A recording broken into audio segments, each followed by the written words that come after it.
What's up, homies?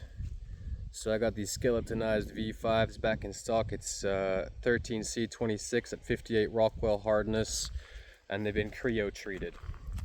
What I do now for the grind to get like really nasty edge is I do basically a full Scandi grind, get a burr on the machine, then I go through like all the polishing steps and stuff like that, and then the final stage is I put what I call a nano bevel using 800 grit or 2000 grit stones. And what this does is removes the burr from the belt. It removes the sort of the machine marks on the edge. It removes that coarseness, because I tend to actually go with like lower grits, 40, 80 and so forth, to do the actual bevel itself. And then I go through the Scotch-Brite wheel and stuff like that. And then on the final stage, final step, to remove the really nasty, really thick burr you get from the machine, I wipe it over an 800 grit diamond stone at a pretty steep angle. And in many ways that is like a traditional Scandi grind.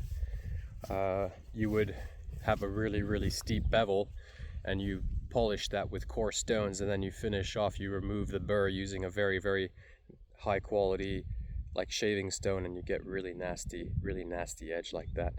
So again, stainless, it's pretty simple design. You know, they're all handmade. I have to grind them each freehand, and there's a lot of knowledge involved in making them, you know, with the water cooling and stuff like that. And yeah, they're available on the website. They've been very popular. The last batch I made, they all sold out. I think it was the most successful design in terms of like everything selling out, really. So I haven't sold that many because the last batch I only had like 60 or 70 of these. I think it was 73 actually.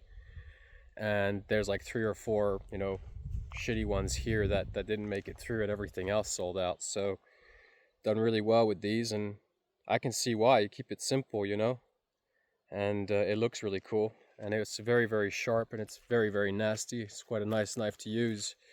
So that's all there is to it, folks. These bad boys are now back in stock, and yeah, go get them.